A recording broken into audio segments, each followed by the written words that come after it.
क्या आप जानते हैं, लंका युद्ध के बाद एक ऐसा युद्ध हुआ था जिसे दुनिया से छुपा लिया गया। एक ऐसा राक्षस जो दिखाई नहीं देता था, जिसे कोई अस्त्र शस्त्र नहीं छू सकता था और जिसे हराया सिर्फ एक ही योद्धा ने, भगवान हनुमान ने। आज मैं आपको बता रहा हूं रामायण की वो रहस्यमयी गुप्त कथा जो बहुत कम लोग जानते हैं। तो आइए कहानी शुरू करते हैं। लंका पर विजय के बाद श्री राम, माता सीता, लक्ष्मण जी, हनुमान जी और वानर सेना अयोध्या लौट रहे थे। रात का समय था, सभी एक घने वन में विश्राम करने के लिए रुके। लेकिन उसी दौरान आसपास के आश्रमों में एक अजीब दहशत फैली हुई थी। ऋषियों के चिल्लाने की आवाज आ रही थी। राम जी बोले, हनुमान, लगता है कोई मुसीबत में है, उन्हें हमारी सहायता की आवश्यकता है। हनुमान जी बोले, प्रभु आप विश्राम कीजिए, मैं और लक्ष्मण भैया जाकर देखते कि किसको सहायता की आवश्यकता है। लक्ष्मण जी, हनुमान जी और कुछ वानर सेना उन आश्रमों की तरफ दौड़े। ऋषियों ने बताया, रात होते ही एक अदृश्य प्रेत आता है जो लोगों की जीवन ऊर्जा चूसकर उन्हें निर्जीव कर देता है।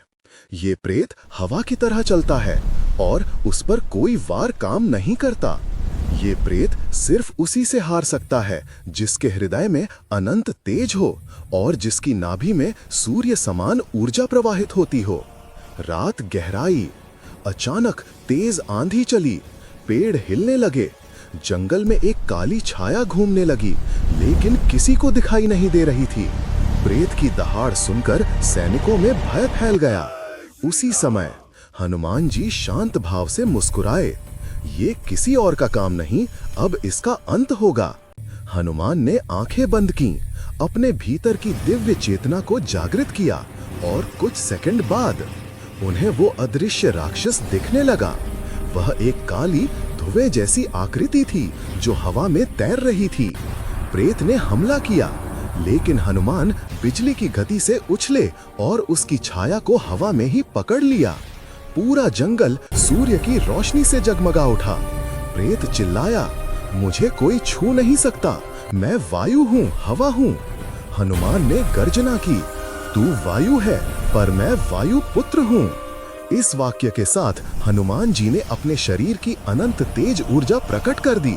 उनकी नाभि से ऐसा दिव्य प्रकाश निकला कि प्रेत चीखता हुआ जलकर भस्म हो गया। जंगल शांति से भर गया।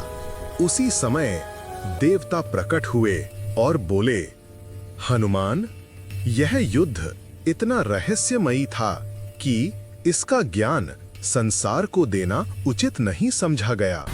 डर था कि लोग शक्ति का गलत अर्थ न लगा लें। तो मित्रों, ये थी उस गुप्त युद्ध की कथा जो मुख्य रामायण में नहीं मिलती, पर अध्यात्म रामायण और कई क्षेत्रीय ग्रंथों में इसका उल्लेख है। अगर आपको ऐसी अनसुनी और रहस्यमयी रामायण कथाएं पसंद आती हैं, तो कमेंट में लिखें जय हनुमान और चैनल को सब्सक्राइब करना मत भूलिएगा। जय श्री राम।